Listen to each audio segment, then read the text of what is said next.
Hello बच्चों, good morning. આપણે રાસાયણિક ગતિકી ચેપ્ટરમાં આજે બહુ જ અગત્યનું એક ટોપિક છે, આભાસી પ્રથમ ક્રમની પ્રક્રિયા. ને આ મુદ્દો શીખવા જઈ રહ્યા છીએ. આભાસી પ્રથમ ક્રમ ની પ્રક્રિયા. શબ્દ છે આભાસ, અને કદાચ આ ગુજરાતી શબ્દનો અર્થ આપણા બધા જ બાળકોને ખબર હશે.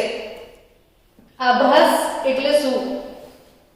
તો કે જે વસ્તુ હોય ના પણ દેખાય, यानी कि जो दिखता है वो होता नहीं है, जो दिखता है वो होता नहीं है, એને આભાસ કહેવાય. ખરેખર રાસાયણિક પ્રક્રિયામાં બે પ્રક્રિયકો ભાગ લે છે.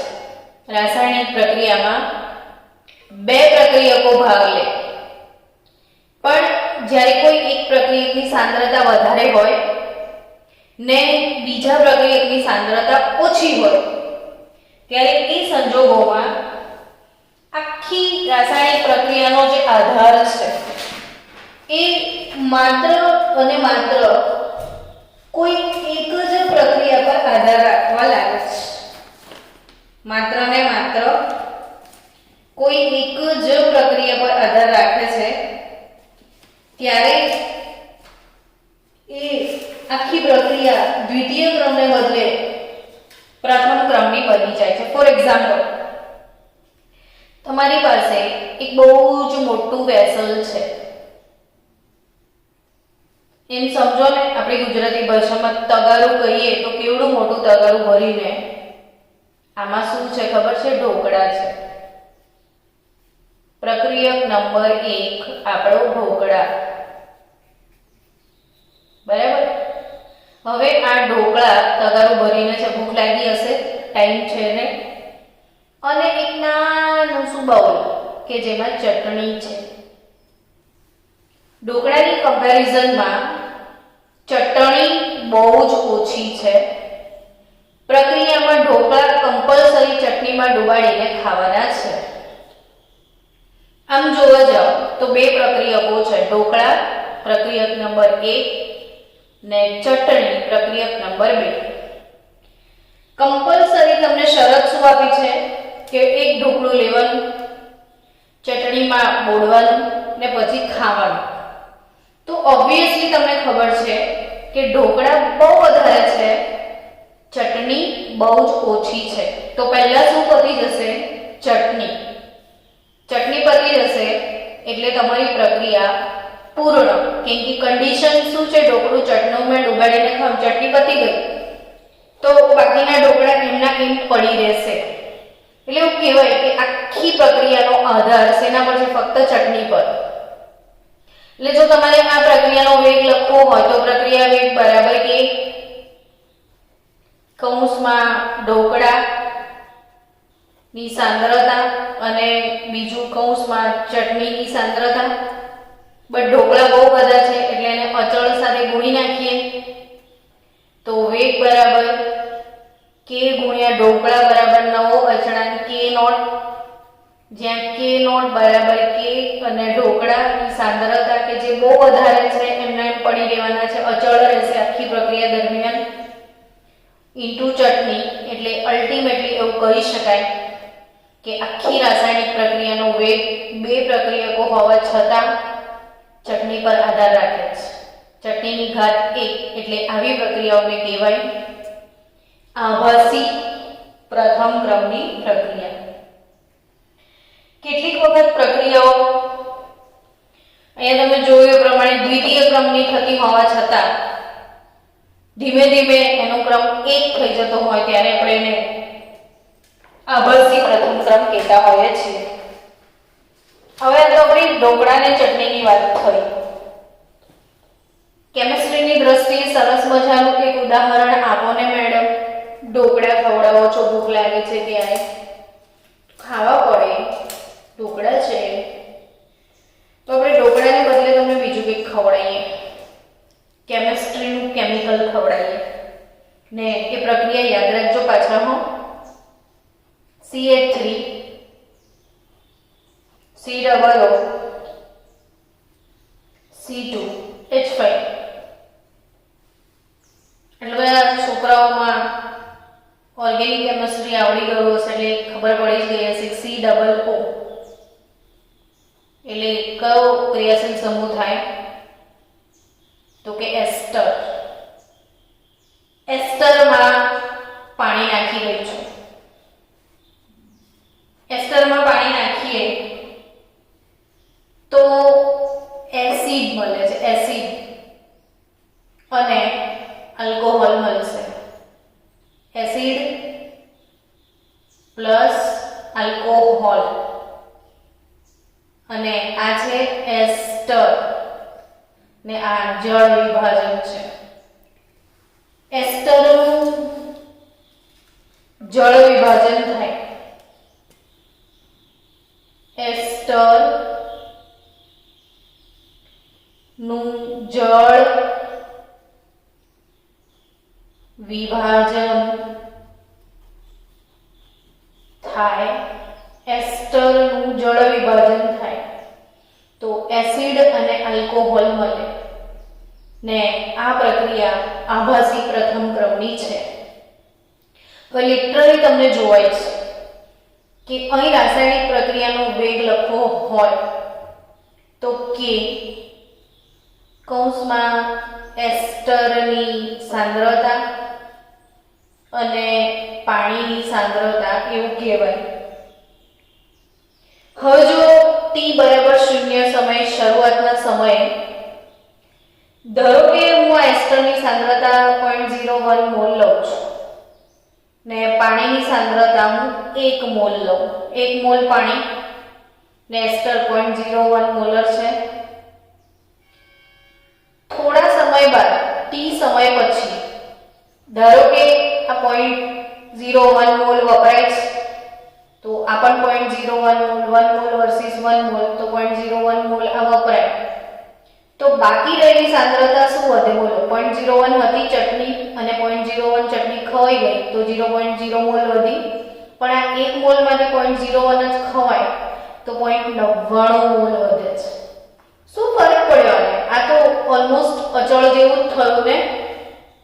એટલે કે જ્યારે એક પ્રક્રિયાની સાંદ્રતા ઘણી ઓછી છે ને આની સાંદ્રતા લગભગ અચળ જ છે તો આને અચળ સાથે ગુણી લઈએ એટલે k અને H2O ની સાંદ્રતાને અચળ સાથે ગુણાકાર કરી લો તો નવો અચળાંક k નોટ નાખી દો અને આ જે અચળાંક k ગુણ્યા H2O k નોટ એસ્ટર આ રીતે વેગ ખરેખર થઈ જાય છે અને એ એસ્ટરની સાંદ્રતાની એક ગતના સમપ્રમાણમાં હોય છે ને આ ટાઈપની પ્રક્રિયાઓને આપણે આભાસી પ્રથમ ક્રમની પ્રક્રિયા કહેતા હોય છે.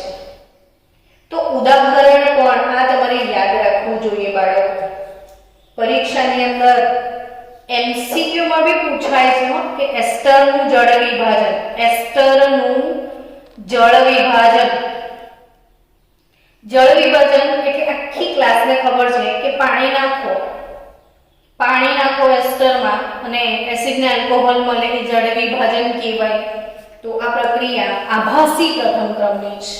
તો બીજું કોઈ ઉદાહરણ છે મેડમ? હજી કહી દઉં તો અમે યાદ રાખી લઈશું હે ને. એવું બીજું ઉદાહરણ ખાંડનું વ્યુત્ક્રમણ. C12H22O11 sucrose. સુક્રોઝમાં પાણી નાખીને એનું જળ વિભાજન કરો તો સુક્રોઝના જળ વિભાજનથી ગ્લુકોઝ અને ફ્રુક્ટોઝ મળે છે. તમે આ પ્રક્રિયા ધોરણ 10 માં ઇથેનોલની બનાવટમાં ભણ્યા હશો ને ધોરણ 12 માં ફરીથી આપણે ઇથેનોલની બનાવટ આવશે. તો સુક્રોઝનું જળ વિભાજન પાણીની હાજરીમાં થાય તો ગ્લુકોઝ ને ફ્રુક્ટોઝ મળે અને સુક્રોઝનું વ્યુત્ક્રમણ કહેવાય. ને આ પ્રક્રિયા આપણે છઠ્ઠા ચેપ્ટરમાં, હવે 7મું કયું છે? 5મું સોરી, અધિશોષણ વાળા ચેપ્ટરમાં પણ ભણ્યા હતા કે સુક્રોઝનું વ્યુત્ક્રમણ સમાંગ ઉદ્દીપનનું ઉદાહરણ છે એવું ભણ્યા હતા. સમાંગ ઉદ્દીપન, લિક્વિડ લિક્વિડ લિક્વિડ, આનો ઉદ્દીપક પણ લિક્વિડ. તો આ સુક્રોઝનું વ્યુત્ક્રમણ આભાસી પ્રથમ ક્રમની પ્રક્રિયા છે. ચલો હવે દાખલા તરફ આગળ જઈએ. આના દાખલા આવે? યસ, તમારા સ્વાધ્યાયમાં હશે જ એક દાખલો અડધી રકમ સાથે આપે. ચોપડીમાં રકમ અડધી છે, પૂરી કરી લેજો, હું લખું છું. આપણી ટેક્સ્ટબુકમાં એક દાખલો છે, લગભગ સ્વાધ્યાયનો 6 કે 7મો દાખલો જ છે. પાણીમાં આભાસી પ્રથમ ક્રમની પ્રક્રિયા. પાણીમાં આભાસી પ્રથમ ક્રમની પ્રક્રિયા એના પરિણામો આપેલા છે. ટી સેકન્ડમાં આપેલું છે ને સાંદ્રતા એ મોલ પર લીટરમાં આપી છે. 0 સેકન્ડે સાંદ્રતા છે 0.55 મોલ પર લીટર. 30 સેકન્ડે સાંદ્રતા છે 0.31 મોલ પર લીટર. 60 સેકન્ડે સાંદ્રતા છે 0.17 મોલ પર લીટર ને 90 સેકન્ડ પર સાંદ્રતા છે 0.085 મોલ પર લીટર. સો बच्चों, अगर આ સાંદ્રતાના ઉદાહરણ આપ્યા છે સમય સાથે કે 0 સેકન્ડે આટલું હતું, 30મી સેકન્ડે આટલું છે, 60મી સેકન્ડે આટલું છે, 90મી સેકન્ડે આટલું છે ને આ પાણીમાં આભાસી પ્રથમ ક્રમ એટલે એસ્ટરના જળ વિભાજનની પ્રક્રિયા છે. એસ્ટરનું જળ વિભાજન પ્રક્રિયા છે.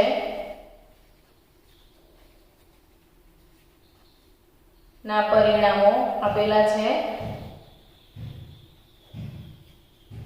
જો પાણીની સાંદ્રતા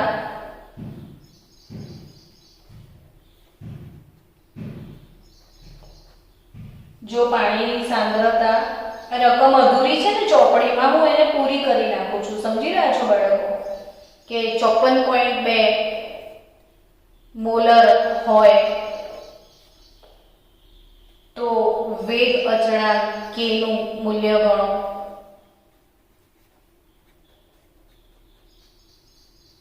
બીજું, આ પ્રક્રિયા આભાસી પ્રથમ ક્રમ છે તેવું સાબિત કરો.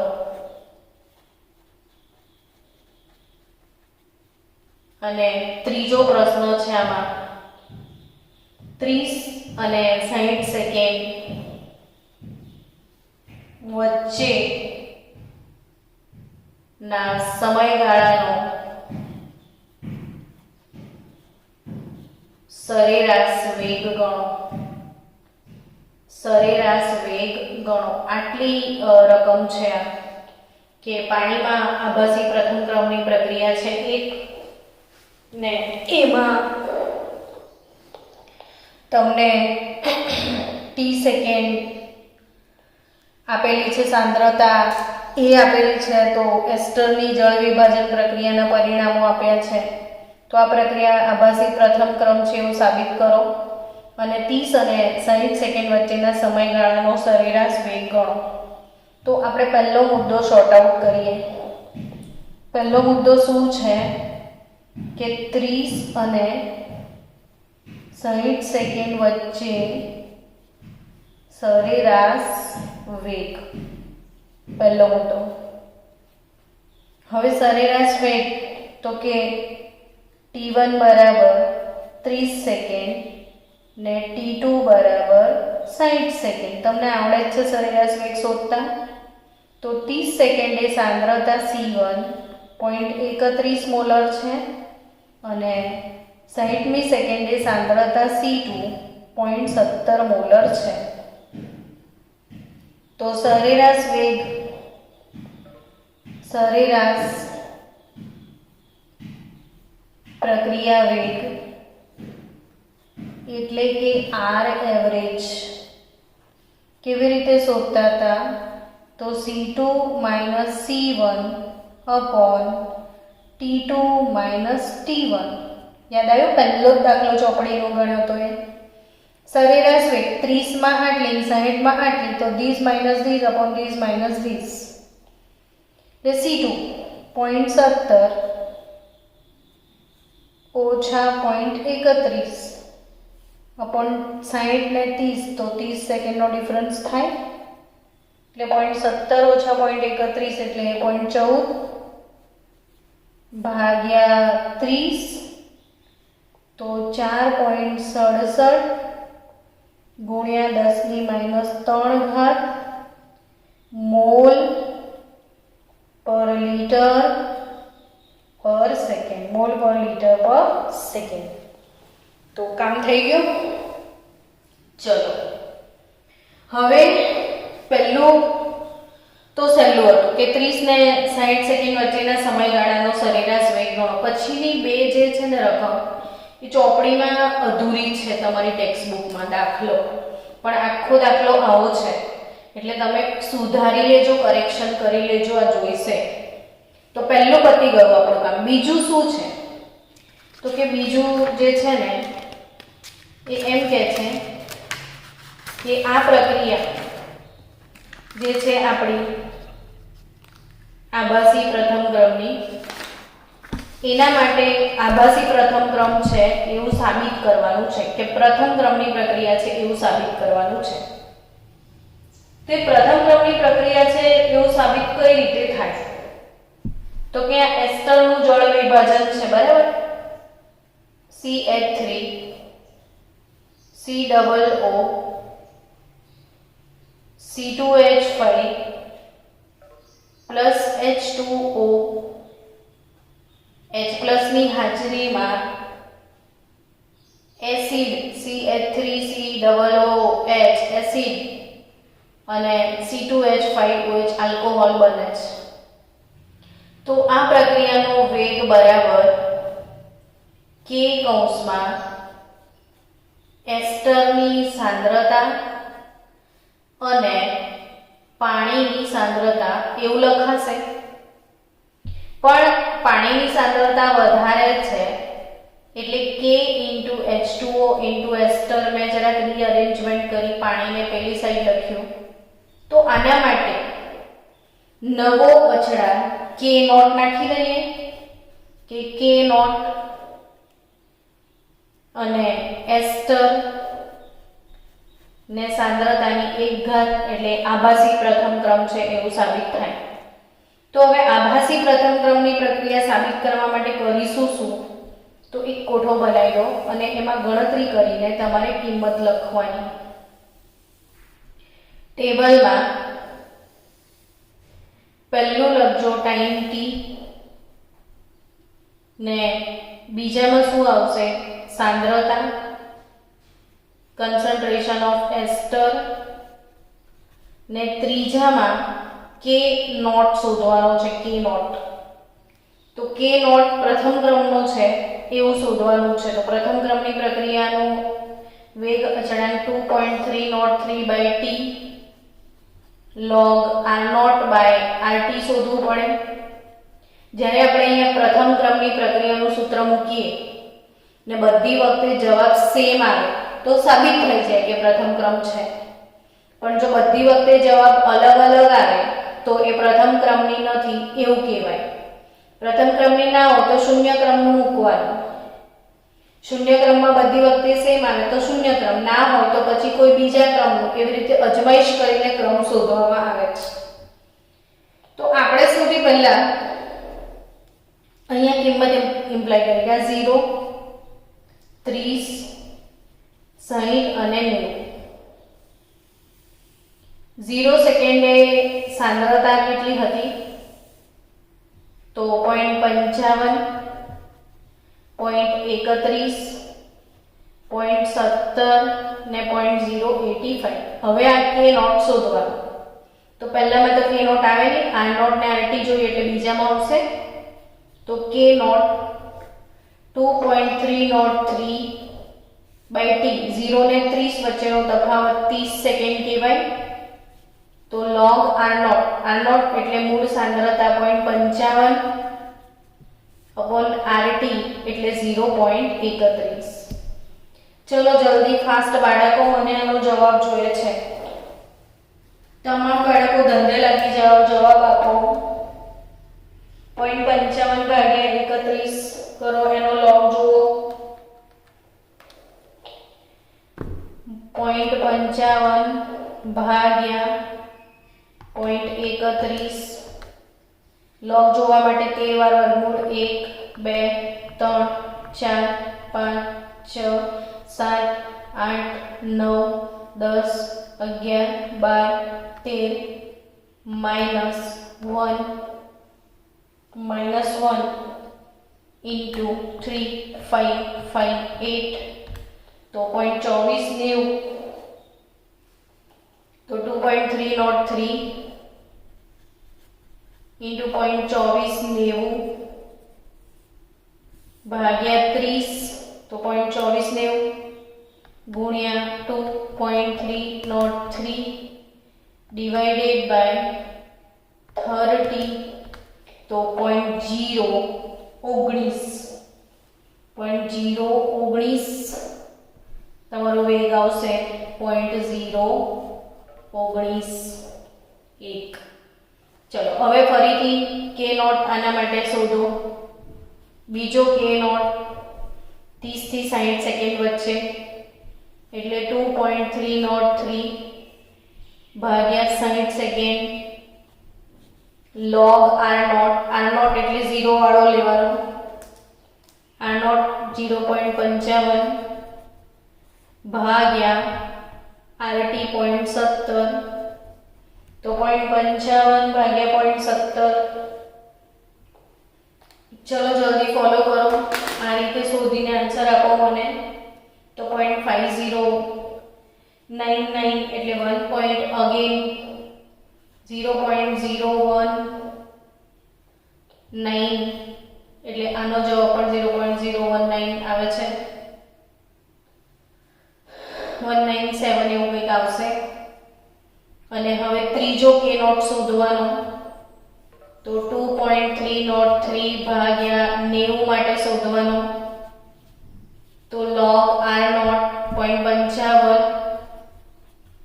ભાગ્યા 0.085. ચલો હું તમને 5 મિનિટ આપું. બધા આ બંનેના જવાબ શોધીને મૂકો જલ્દી. આ બંનેના જવાબ શોધીને મૂકો. ચલો બાળકો, તમારો જવાબ આવ્યો હશે એવું તો મને લાગે છે. 0.0198 એટલે ઓલમોસ્ટ જો ત્રણેય વખતે 0.019 ઓલમોસ્ટ સરખો જવાબ આવ્યો. થોડું ઘણું વેરિએશન આવે બટ ઓલમોસ્ટ અહીંયા 0.1 એ સેમ દેખાય છે ને, એનો મતલબ એમ કે ત્રણેય વખતે પરિણામો સરખા મળ્યા. એટલે આ પ્રક્રિયા આભાસી પ્રથમ ક્રમની છે તેવું કહેવાય. ચલો એટલે આપણો પ્રશ્ન નંબર 2 સોલ્વ થયો. આ પ્રશ્ન 1, 30 અને 60 સેકન્ડ વચ્ચેના સમયગાળાનો સરેરાશ વેગ ગણો. આભાસી પ્રથમ ક્રમ છે એવું આ રીતે સાબિત થશે. મેં ત્રીજું વસ્તુ એમ કહે છે કે જો પાણીની સાંદ્રતા આટલી હોય તો k નું મૂલ્ય ગણો.